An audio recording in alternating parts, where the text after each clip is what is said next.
안녕하셨어요. 안녕하세요.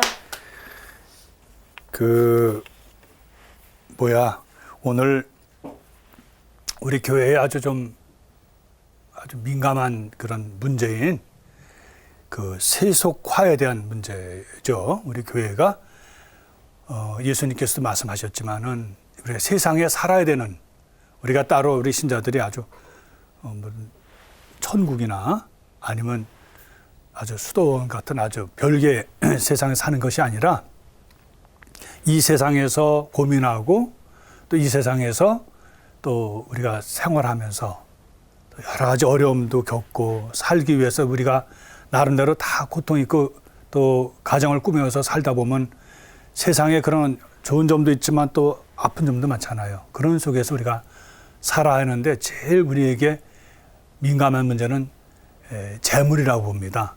어차피 우리가 살다 보면 재물이라는 건 필요하거든요. 그런 속에서 우리 교회가 어떻게 이거에 대해서, 이런 문제에 대해서 살아야 되는가. 그리고 특히 우리 자본주의 사회 속에서 살고 있는 우리에게는 아마 과거 어떤 때보다도 이 재물의 문제, 이 문제가 우리에게 많이 대두된다고 봐요. 우리가 이제 그 강의하기 전에 우리 전체 우리 주제 생각나시죠? 네. 한번 볼까요?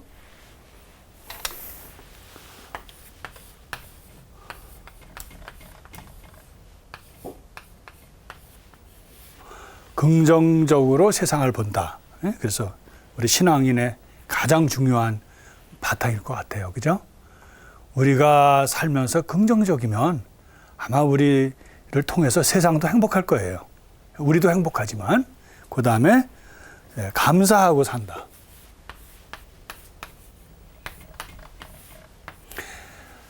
우리 전체 얘기가 그럴 거예요. 우리가 작은 것이라도 우리 감사하는 걸 잊지 않는다면 쉬운 일은 아닙니다. 내가 베풀어 준 것에 대해서는 우리가 항상 기억을 하면서도 또 내가 베풀어 주는 것 반대로 무엇을 받을 때는 잘 잊어버려요. 얼마 전에 이런 말씀을 드리기 위해서 그런 건지 몰라도 한 분이 그러더라고요. 자기는 이 세상 살고 싶지가 않대요. 근데 아주 지쳐 있더라고요. 그래서 왜 그러시냐 그랬더니 자기는 제일 믿는 사람들, 자식이 요새 아주 싫대요. 그리고 자기 친구들, 그리고 또 더군다나 제일 미운 게 남편이래요. 그래서 아니 그러면 미워하지 않는 사람 없네 했더니 다행히도 본당신부 얘기를 물어보진 않았어요. 다행이지.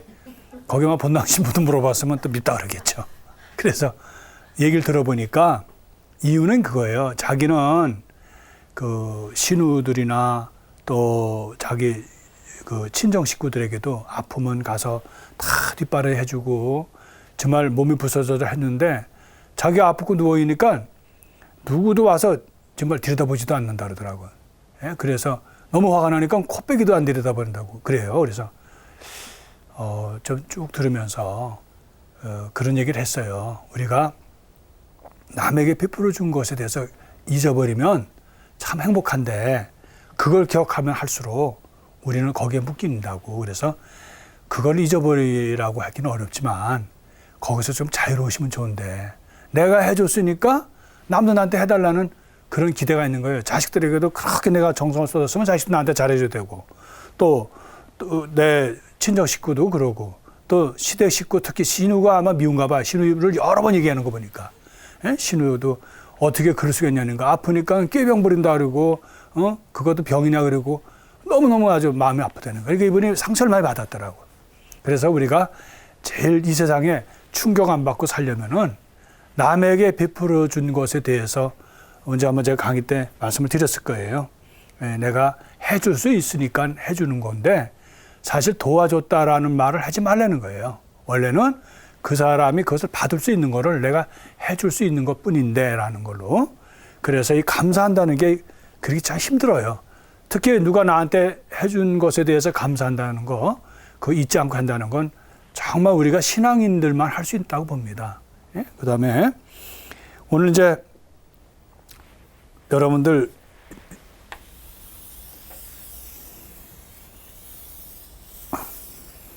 이렇게 아무렇게나 그려도요, 그림이 되더라고요. 예. 무슨 뭐랄까? 되죠? 예. 그래서 우리가 항상 이렇게 왜 웃음 치료처럼 막 소리내고 웃고 뭐 그러는 것보다는 은은하게 우리의 삶이 이렇게 긍정적이고 감사하다 보면 우리의 모습이 막 이렇게 미소 짓고 기쁘게 살고 또 항상 생기 있고 그러한 삶의 모습으로 하기 때문에 이런 말씀을 드리는 거예요. 예, 그리고 우리가 오늘 이제 전체적인 것은 세속 안에서 세상 안이나 세속이나 세속이라고 우리 보통 그러죠. 세속 안에서 우리가 어떻게 신앙생활을 해야 되느냐.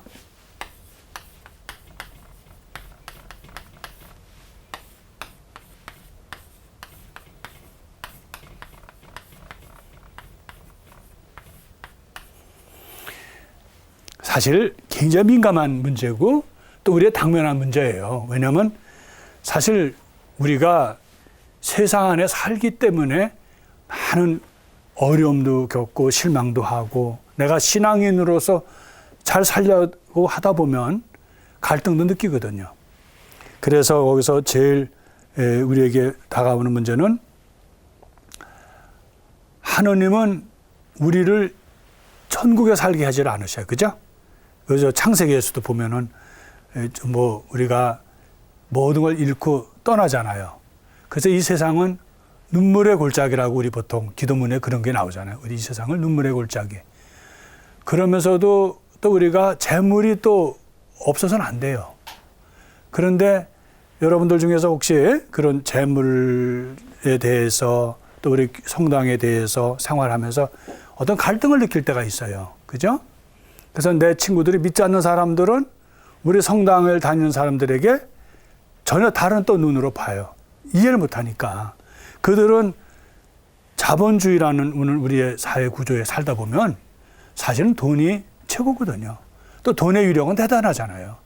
그러니까 그런 눈으로 우리를 바라보는 그런 속에서 우리가 겪는 갈등이 있어요. 혹시 여러분들에게 제가 그런 우리가 갖고 있는 그런 문제를 어떤 질문을 해도 되겠어요? 그런 거 혹시 여러분들 중에 혹시 그런 거 좀 느끼는 점 있으셔요? 네. 신부님, 어떤 저 친구가 있는데 성당에 안 다니는 친구가 있는데 성당에 나가면 밥이 나오냐 돈이 나오냐 이런 말을 할 때는 그 친구한테 어떻게 그런 말을 할 수가 있나 이런 말을 하고 싶은데 그런 말을 참아 못하고 이럴 때는 어떻게 답변을 해야 좋을까요, 신부님? 아마 자매님만 그런 질문 받는 게 아니라 저도 그런 얘기 들어요. 예. 또 어떤 때는 그래요. 신부님 뭐 돈도 안 되는 일을 왜 그렇게 죽어라 일을 하고 또 먼저 우리 그 세상 그 믿지 않는 사람들하고 뭐 이러다가 이제 내가 성당에 가서 일을 해야 된다 그러고 또 어떤 때 전화 오면 뭐 하냐 그러면은 강론 준비하고 강의 준비한다 그러면은 야 그렇게 해가지고 뭐 돈이 잘 벌리냐 뭐 이렇게 묻는 사람도 있어요. 뭐 그 내용은 좀 다른다고 하더라도 그 질문은 다르지만 사실 같은 맥락이거든요. 모든 거 지금 우리가 돈으로 계산하잖아요. 예? 몇 시간에 얼마라는 것이 아주 우리한테 되어 있잖아요. 그죠? 그래서 이러한 질문 속에서 사는 그것이 아마 오늘 우리 강의 주제가 될 수 있어요. 왜냐하면 우리가 세상에 살면서도 돈이 필요하잖아요. 근데 돈이 필요한데 우리 교회가 또 돈이 전체가 되어서는 또 안 되는, 그러니까 돈이 필요하면서도 돈이 목적이 되어서는 안 되는 그런 사이에서 우리가 갈등을 느끼고 살기 때문에 당연히 자매님이 그런 질문을 하게 되고 또 저도 그런 질문을 받게 되고요. 아마 여러분들 중에도 아마 그런 질문을 받고 그랬던 분들이 많을 거예요. 그러면은 우리가 이제 이런 문제가 돈으로 모든 걸 해결해야 된다는 그런 우리 자본주의 속에서 살다 보니까 교회가 사회에도 영향을 주지만은 사회가 또 교회에도 영향을 줘요.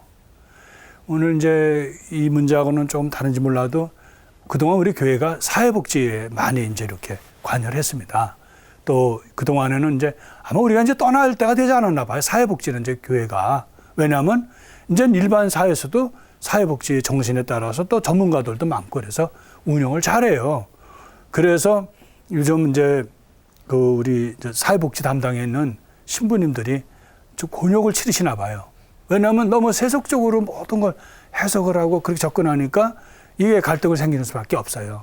그러다 보니까 사회복지에서 갖고 있는 그러한 그 제도가 우리 교회에 영향을 준다고요. 그러다 보니까 뭐든지 돈으로 해결하려고 그러고 또 우리 봉사라는 거 우리가 지금 교회를 위해서 봉사하잖아요. 그런 것이 또 그전에는 아주 진심으로 내가 나를 희생하고 정말 있는 대로 희생하고 봉사했던 것이 영향을 받아요. 이 봉사가 사회복지에서는 돈이거든요. 그래서 우리 요즘 복지에서 일하시는 분들 봉사자란 말 안 해요. 왜냐하면 그것은 어떤 거기에 대한 보수를 받기 때문에 원래 봉사라는 건 보수를 받지 않는 거예요. 그것을 넘어야 되는데 우리 신앙의 자세가 사실은 그런 영역이거든요. 근데 어느 때부턴가 우리가 살면서 그런 사고에 살고 있다는 것을 아마 다면적으로 말씀을 해주시는 거고 오늘 아마 우리가 강의의 주제가 될 것 같아요. 뭐 대답이 이제 제가 설명하는 게 다 대답이 될지 모르지만 그 사도행전 8장 18절부터 그 24절에 보면은 우리가 이제 그 우리 사도들이 사마리아에 가서 이제 이렇게 활동을 합니다. 선교를 하고 이제 하나님 말씀을 선포하는데 거기 이제 사도들이 이제 성령을 이제 위해서 기도를 해 성령이 내리시도록. 그런데 거기에 시몬이라는 사람, 마구스라고 보통 그래요. 아마 그러면 마술 뭐 이렇게 했던 분인가 봐요. 그분이 보니까 너무 희한하거든요. 그러니까 와서 그분이 그런 얘기를 해요. 나 돈을 줄 테니까 그거 나한테 좀 팔으라고. 그래서 거기에 이제 그 사도 베드로가 화가 났어요. 사도가. 왜냐하면 당신은 그것을 돈으로 살려고 했으니까 성령을 그러니까 당신은 그 벌을 받을 거다. 그래서 그분이 즉시 내가 잘못 알았으니까 나에게 그런 벌이 내리지 않도록 기도해달라. 그런 이제 내용의 말이 사도행전 8장에 나와요. 그래서 거기서부터 시모니아라는 말이 나왔어요. 시모니아는 뭐냐면 중세 때 우리 교회에 또 뼈 아픈 일 중에 하나는 성직을 사고 파는 일이 있었다고 그래요. 그래서 성직을 사고 파는 게 아니거든요. 그건 하느님으로부터 받는 하나의 고유한 봉사하고 또 그거에 대한 그 직위를 말하는 건데 그거를 돈으로 사고 파는 그런 그 부정적인 표현을 그 성직 매매라고까지 이렇게 했어요. 근데 사실 우리 교회에도 그런 위기가 있었다는 거. 우리가 이 세상 살다 보면 그런 어려움도 있었다는 거예요. 지금 우리의 시각으로 그걸 다 봐서 해석은 안 되겠죠. 그때 상황에 들어가야 되겠지만 어쨌든 우리 교회법에도 1380조에도 그런 게 나와요. 그런 성직을 사고 팔면 안 된다라는 항목이 있는 걸 보면 또 교황님께서도 엄하게 그에 대해서 제안을 하신 걸 보면은 확실히 우리 교회도 그런 유혹과 어려움이 있었다는 거 우리는 아마 인정해야 될 거예요. 그런데 여기서 우리가 이제 교회에 이런 이제 사회복지에 대한 이제 어려움도 있고요. 또 우리가 이제 우리 본당도 중심으로 하겠지만 그보다는 제가 외국에 나가서 한 가지 배우는 거는 외국에 나가 보시면은 한 가지 우리 신자들이 이제 모이잖아요. 근데 모이는데 두 가지가 항상 대두돼요. 친교냐? 하나는 신앙이냐?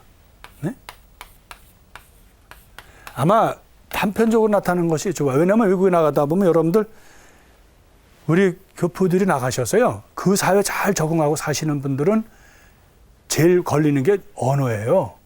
우리가 이게 다 성장해서 나가서 그 나라 말로 한다는 거 쉽지 않습니다. 근데 이제 아이들 제2세나 제3세는 쉬워요. 거기 학교 들어가고 그러니까 겉만 우리 한국 사람이지 안은 완전히 그 사람들의 문화와 언어에 있어서 적응하는 데 어려움이 없어요.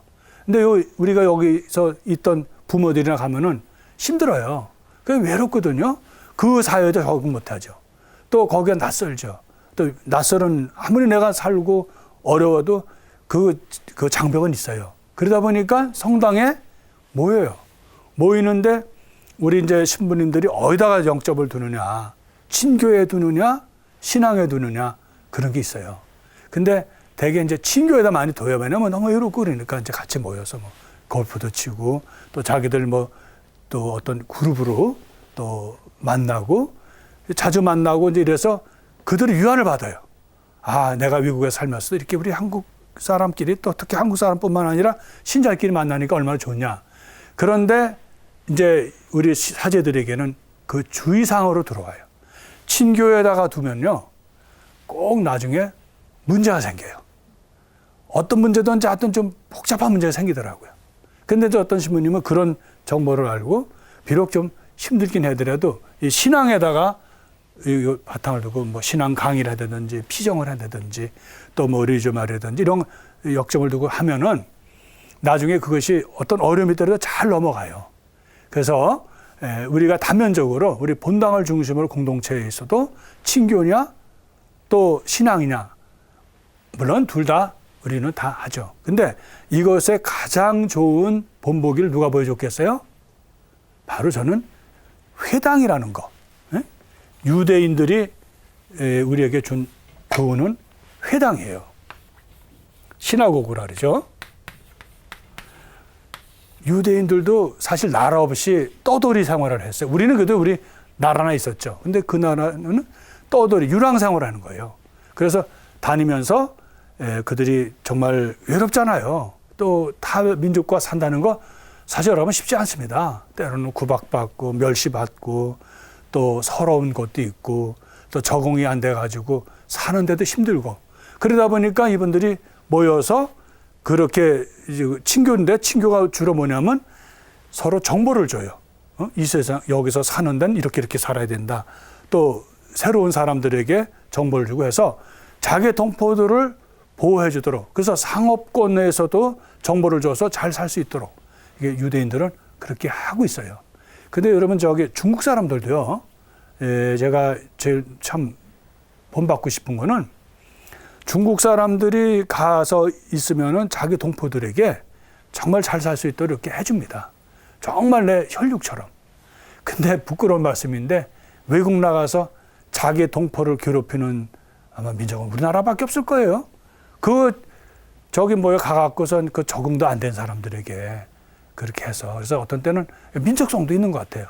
내가 너무 한 면을 보고 단면을 가지고 얘기하는 건지 몰라도 유대인들 이제 성경을 이제 공부하다 보니까 이스라엘도 가고 이제 그들의 역사를 보면은 그들이 회당에 모여서 그런 살기 위해서 이렇게 해주는 건 있는데 그런데 그 중에서 그것만 있느냐? 그게 아니라는 거예요. 그들은 회당에 모이면 제일 중요한 게 뭐겠어요? 바로 성경을 아주 제1로 삼아요. 그들은 이미 그들 안에 성전은 없어요. 성전은 어떤 장소에 제한이 되잖아요. 그죠? 근데 성경은 장소에 제한이 없어요. 그러니까 그들이 어디를 가든 하나님의 말씀을 더군다나 옛날에는 이게 성문화가 된 게 아니라 그들이 읽었기 때문에 그건 어딘지 움직일 수 있는 하나님의 그런 현존이 바로 하나님의 말씀으로 이루어졌다는 거예요. 그래서 그들이 거기서 성경을 읽고 나누고 또 회당장이라는 게 있잖아요. 그죠? 그들이 또 권위 있게 그 성경에서 얘기하고. 그래서 지난번에도 말씀드렸지만 거기서 미드라시라는 성경을 해석하는 것, 토라를 어떻게 현실적으로 해석하느냐. 그래서 미드라시가 생기고 나중에 미시나라는 게 생기고 우리에게 가깝게 친근한 건 이제 탈무드라는 게 생겨서 이스라엘 사람들이 얼핏 보면은 시나고그가 회당이 하나의 친교의 장소인 것 같고 만남의 장소인 것 같은데 결론적으로는 바로 하나님 말씀을 듣고 하나님 말씀대로 살려고 노력하는 그러한 것이 하나님 말씀의 중심이 되었기 때문에 그 회당은 어디를 가나 그 유대인들의 중심이 되었고요. 또 살아가는 하나의 힘이 되었다는 거예요. 그래서 아까 저기 우리가 그 교포들 우리 저기 가서 신앙생활하는 데는 두 가지 역점이 있는데 요즘은 이제 우리 사제들에게 나가서 활동하는 분들에게 신앙의 역점을 둬라. 친교에 두지 마라. 그리고 이제 친교의 역점을 두다 보면 이제 뭐 직업도 알려주고 뭐 또 그 사업하는 데 도와주고 이제 하다 보면 되는데 여러분 잘 아시지만 사업이라는 게 우리 뜻대로 되는 게 아니에요. 그러면 나중에 사업을 하다 보면 그것이 공동체에 영향을 줘요. 거기 개입을 하다 보면 사업이 잘 되면 문제가 안 되는데 사실은 문제인데 그것도 잘 되는 것도 잘 되면 문제예요. 나중에는 그게 또 공동체를 떠난다고요. 그런데 안 되면요, 이게 전체 공동체 아픔이 되고요, 문제가 돼요. 막 갈라지고 싸우고 이런 일이 된다고요. 그래서 아까 말씀드린 대로 성당에 나가면 밥이 생기냐 돈이 생기냐 하는 말은 항상 우리에게 주어지는 하나의 문제인데, 여기서 그 막스 웨버가 이제 우리 가톨릭 말고 개신교에 큰 영향을 준 것 중에 하나가, 막스 웨버가 그런 자본주의 윤리, 자본주의의 그런 바탕을 개신교에 도입을 했어요. 그래서 그 발전한 것도 많고요. 오늘날 자본주의가 크게 된 것도 그 프로테스탄트 영향이 큽니다. 그래서 거기는 많이 봉헌하면 많이 받는다는, 또 자본주의의 그런 사고가 그거든. 내가 투자한 것만큼은 최소한도 이윤을 내게 된다. 내가 투자한 것만큼 못 나오면 뭐라 그래? 손실을 본다 그러잖아요. 그래서 그러한 것이 있는데, 다행히도 가톨릭은 자본주의의 바탕을 두는 게 아니에요. 자본주의가 아니라 우리가 아무리 힘들고 어렵더라도 신앙적으로 주려고 그러죠. 그죠? 그래서 우리가 오늘 이제 저는 우리가 이제 이거 자본주의의 특징 중에 하나가 뭐예요? 뭘 것 같아요? 내가 물어봐야 여러분 대답도 안 하고 뻔히 알면서. 제가 얘기했죠. 천주교의 특징은 성당 맨 앞줄을 안 넣는다. 두 번째는 질문하면 대답을 절대로 안 한다. 아까 질문해 주신 거 질문에 대답해 주신 고맙고요. 근데 제가 이제 또 군종 얘기를 또 해야 되겠어요. 제가 아마 그 군종의 첫 번 신부돼 갖고 가서 그런가. 그래서 할 말도 많아요, 그때는. 근데 그 나머지는 할 게 없어요. 뭐 로마 가서 공부한 거에 교구청에서 근무한 거는 정말 더군다나 할 말도 없어요. 그러니까 아마 그런데 한 번은 우리 그 이제 같이 유격을 받았던 그 중대장 중에 전화가 왔어요. 신부님 여기 내가 격지부대라면 그런 정규 부대에 이 부대를 지원해주는 특별한 목적의 부대가 있어요. 거기는 좀 떨어져 있어요. 그래서 거기 부대에 신부님 좀 와서 미사 좀 한번 드려달라. 그래서 그 이제 그 중대장 신자도 아니에요. 근데 이제 같이 유격 훈련 받았다 그래서 이제 그 의리상 이제 저하고 친근하다 해서 전화가 온 거예요. 저는 너무 희망을 이제 갖고 이제 그 부대를 갔어요. 근데 그날따라 비가 또 너무 많이 온 거예요. 최전방에 또 지뢰도 많아요. 그래서 그거 피해 가랴, 길도 없는 데 가랴. 그래서 이제 얼마나 헤맸는지 몰라요. 여러분들 그 산에 가서 주워 가지고 여기 밑번지 이거 찾으면 나와요? 안 나와요. 근데 전방이 그래요. 그게 길 있지 다 이렇게 저기 흩어져 있기 때문에. 그러니까 어디 물어볼 데도 없고. 그래서 우리 군정사병과 아주 굉장히 고생을 하다가 이제 찾았어요. 얼마나 기뻐요. 그래서 거기 이제 갔어요. 갔는데 그 격지부대에도 교회가 있더라고요. 예? 옛날 하면 미군 부대가 주둔하고 있었나 봐요. 그런데 꼭 저기 대대에도 그 교회가 있어요. 같이 우리 유대교하고요. 또 개신교하고 어떤 가톨릭 같이 써요. 그 부대를, 저 교회를. 그런데 이제 가서 너무 기뻐가지고 이제 거기 성당을 이제 올라갔어요. 올라가서 기다리니까 아무도 안 온 거예요. 그래서 저는 옛날부터 좀 긍정적으로 살려고 노력을 해요. 한편으로는 속상하잖아요. 이렇게 기대를 걸고 왔는데 아무도 없으니까. 그래서 이제 거기 이렇게 좀 있다가 딱 일어나서 나오려고 이렇게 보니까 바닥에 이렇게 물이 흘러요. 그게 뭔가 하고 이렇게 보니까 저 구석에서 사병 하나가 졸고 있는 거예요. 그래서 여기 가갖고 보니까 왜 졸고 있어요. 군인들은 뭐 훈련받고 뭐 그러니까 여러 가지로 피곤하거든요. 그래서 이제 내가 가갖고 흔들었어요. 그랬더니 딱 일어나서 뭐 경례 붙이면서 어쩌저 그러길래 그러지 마라. 근데 내가 신분과 알고는 막 우는 거예요, 이 녀석이. 이제 훈련인도 뭐 이제 낯설은 데 가서 고생하다가 자기 본당 신부 생각나서 그랬겠죠. 그래서 이제 내가 이제 그 아이 보고 야, 저기 우리 오래간만에 만나더니 PX 가서 막걸리나 마실까 그랬다고요. 혼자 놓고 미사하기가 좀 그래서. 그랬더니 이놈이 뭐라 그러냐면 시부님의 미사 드리기 위해서 2시간 반을 걸어왔다는 거. 최전방을 비를 맞고. 시부님 제가 신명교육 때부터 이제까지 오직 꿈은 미사 한번 드리려는 거예요. 그래서 속으로 이 녀석 참 고집도 세게네. 그냥 피해서 가서 막걸리 한 잔 마시면 끝나는구만. 그래가지고 이제 알았어. 이제 그러고서는 이제 군정사병하고 이제 그 미사를 준비하고 미사를 했어요.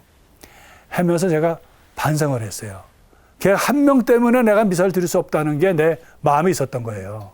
근데 그 아이는 정말 미사를 하고 싶은 거예요. 그래서 그 비가 오는 데를 걸어온 거예요. 그 녀석이 이제 이렇게 앉아있는 걸 보니 참 안 듣기도 하고 또 아주 열심히 미사를 해요. 그래서 우리 군정사병에 오면서 그래, 신부님 뭐 하나 놓고 그렇게 오랫동안 강론을 해요. 그래요. 아마 제가 감격을 했나 봐. 그 사병 하나 놓고. 그래서 그 후에 제가 항상 마음속에는 내가 숫자에 좌우되어서는 안 된다. 내가 숫자가 만약 한 500명 어떤 때는 미사 하다가도 나도 모르게 오늘 미사 몇 명 왔지? 그렇게 주보를 보고 한다고 거기 민명 오는 게 나오잖아요. 헌금 얼마 나왔지, 미사 얼마 나왔지. 그러니까 나도 모르게 이 숫자에 많이 되는 거예요. 그래서 그때 그 사건은 저에게 아주 큰 교훈이었던 것 같다. 그래서 지금은 한 명이라도 있으면은 그 미사를 해요. 기쁘게. 왜냐면 그때 너무 제가 그 사병에게 그 어떤 배운 거죠. 그 사병을 통해서 그 사병의 믿음을 통해 배운 거예요. 그래서 사실 그리고 그 얘기할 때마다 부끄러워요. 어떤 부끄러움? 막걸리 하나를 가지고 미사하고 바꿔 먹으려고 그랬으니까. 그런데 그 후에 우리가 저기 생테지벨이라는 어린 왕자가 있잖아요. 거기에 마음 아픈 얘기를 하잖아요. 그 어린 왕자가 뭐라 그래요?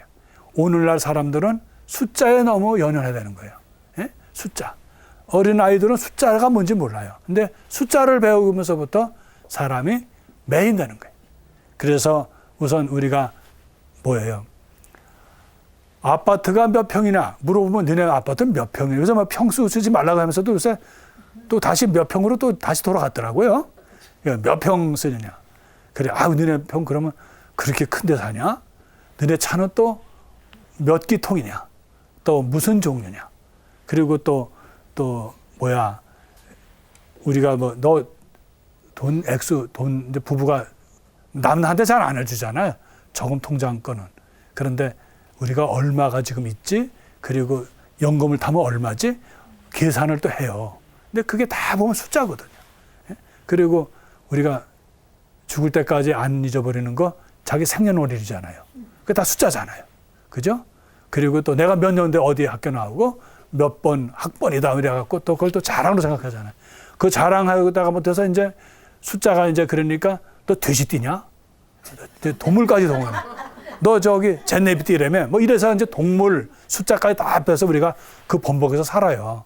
그래서 어린 왕자 얘기를 들어보면 행복은 거기 있는 게 아닌데 숫자에 있는 건 아닌데 그 어린 왕자가 눈으로 볼 때는 사람들은 그 숫자에 아무 허구의 숫자에 매여서 자기 행복을 제한시킨다는 거예요. 아마 자본주의가 오늘 우리에게 주는 큰 그것 중에 하나는 우리를 숫자로 가둬놓는다는 거예요. 예. 이익이 몇 프로인데요. 뭐 이렇게 해서 그 몇 프로 0.7, 0.5에 목을 매고 또 그것이 수출에 또 영향을 주고요. 그래서 어쩔 수가 없는 것 같아요. 그러다 보니까 저도 오늘 뭐 그거하고는 뭐 돈하고는 관계는 없지만 우리 사병들 그 사병을 통해서 배우는 것은 사실은 교회는 숫자가 연연하는 건 아닌데 그리고 여러분들 아시잖아요. 우리가 아무리 적어도 공동체가 12명은 더 되잖아요. 5명, 6명 되는 공동체는 거의 없을 거예요. 제가 이번에 가정 방문하면서도 신부님 거기는 신자님 많지 않아요. 얼마인데요? 그러면 한 25이나 26. 아유, 큰 거죠. 우리 초대교회는 우리 예수님하고 시작할 때는 저기 12부터 시작했는데요. 그 중에 하나는 좀 시원치 않은 숫자였지만 하여튼 그래서 시작한 거 아니에요. 그러면 12이면 되는 거 예수님 아마 생각해서 가장 작은 숫자를 하셨을 거예요. 이제 이렇게 얘기를 하거든요. 근데 사실은 우리가 그렇게 많이 매여요. 거기 가서 뭐 미사가 얼마 나왔느냐, 헌금이 얼마 나왔느냐.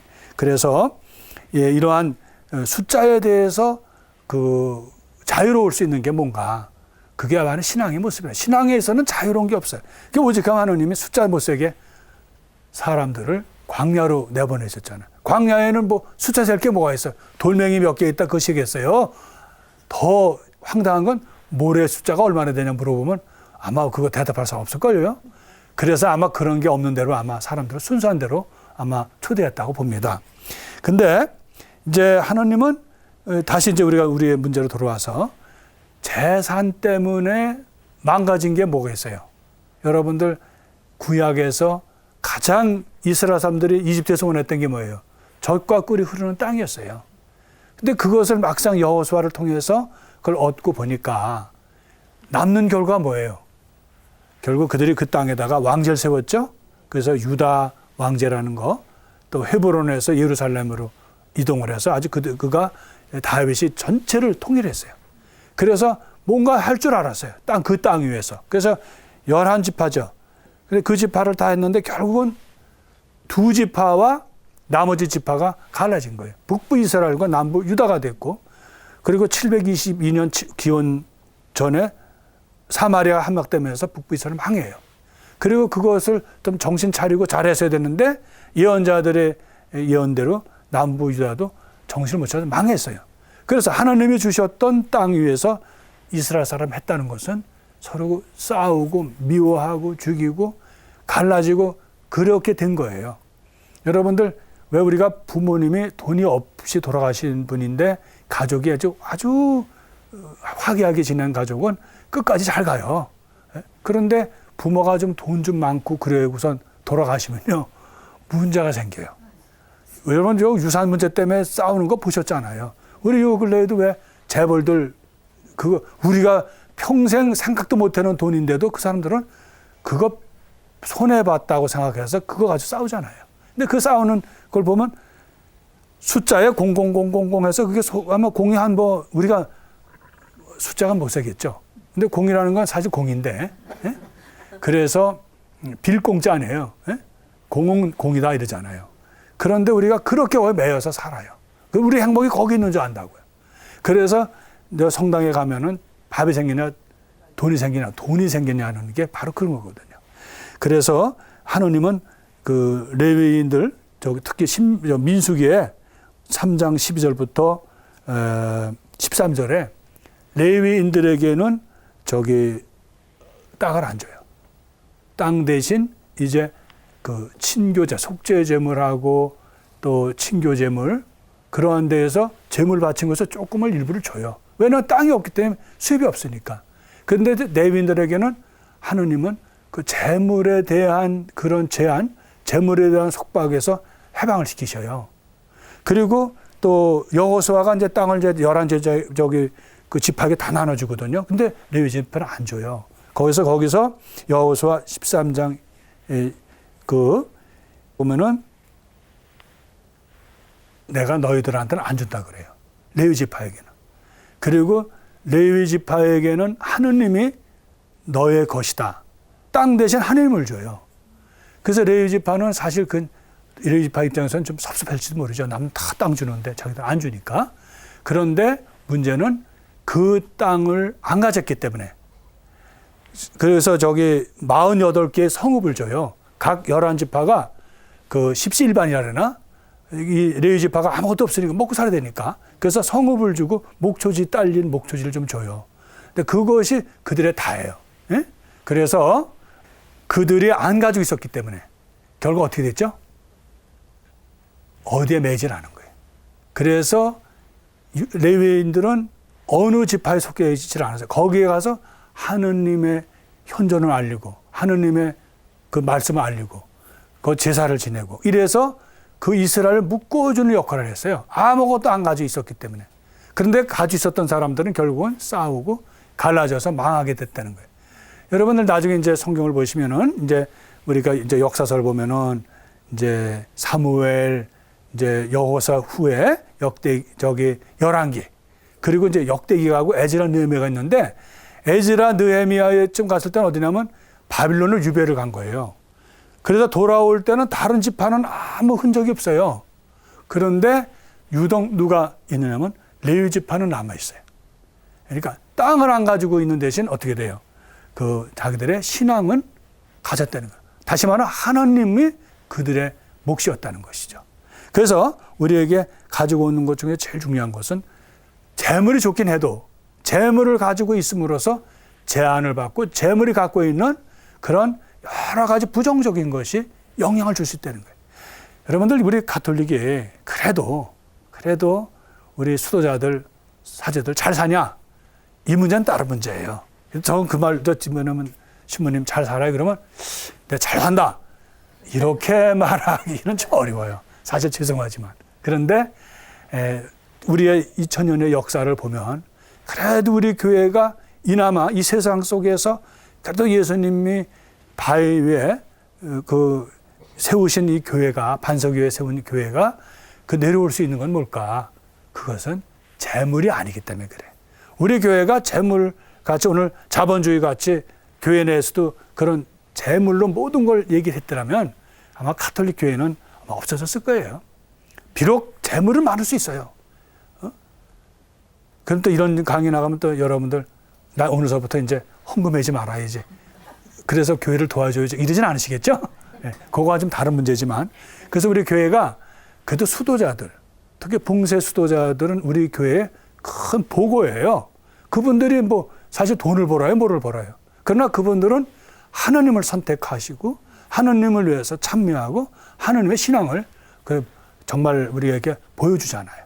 기도하는 거, 기도하고 노동하는 거. 또 수도자들 마찬가지고 또 성직자들도 저희들도 잘 사는 못 사느냐는 그건 다른 문제고요. 그래도 우리에게 항상 원칙은 가난해야 된다는 거예요. 사제들이 정말 가난한 삶을 살아야 된다는 원칙이 있고 또 그렇게 살려고 노력을 해요. 또 그렇게 살고 있기 때문에 많은 삶이 단순해요. 그리고 감사하고 정말 야외는 나의 먹자 아쉬울 것 없다. 그 삶을 가난한 사람만이 체험할 수 있다는 것이죠. 그래서 우리 그 예 중에 기드온이라는 우리 저 판관 있잖아요. 그죠? 8장 22절부터 24절, 25절 쭉 보면은 이제 오프라라는 자기 나라, 자기 마을로 돌아옵니다. 기드온이. 그 미디안과의 그것도 연합 그걸 전부 이기고 평정하고. 그래서 그 사람들 너무, 주민들은 너무 기뻤던 거예요. 그가 그렇게 어마어마한 일을 해준 것에 대해서. 그래서 돌아왔을 때 왕이 되어달라 그래, 자기들의 왕이. 근데 기드온이 멋있는 말을 하죠. 나는 또 내 아들들은 당신들의 왕이 될 수 없어. 그러나 그리고 우리를 다스릴 분은 누구라 그래요? 하느님이라 그래. 그 1절까지는 멋있어요. 그래서 영화도 되게 1절로 끝나는 영화는 멋있어요. 후속이 나오는 게 재미가 없어요. 후속이 없었으면 기도원이 멋있었죠. 아우 정말 멋있는 사람이야. 정말 멋져 보러 뭐 이러겠지. 예? 그런데 후속에는 뭐냐면 그런데 하고 그런데라는 걸 붙이는 게 문제라고요. 여러분들이 가지고 있는 전리품 중에 많은 것도 아니야. 요만한 거 금붙이 하나씩은 내놔. 그 내놨다고. 내놓는 게 어마어마하게 많은 거예요. 그걸 뭘로 만들었어요? 예? 그것을 그 우상을 만든 거예요, 결국은요. 예? 결국은 재물이 갖고 있는 것은 우리의 우상이라고요. 그래서 그것을 이제 오프라에다 해서 그것 때문에 올가매게 되었다 나와요. 그래서 우리가 재물이 좋긴 해도 재물이 아무리 적어도 거기에 목적이 되면 그것이 전체가 되면 그 교회는 기반이 없어진다는 거예요. 그래서 막스 웨버가 이제 그런 얘기를 해요. 막스 웨버는 프로테스탄트 신자고 또 자본주의를 도입한 그런 사회학자예요.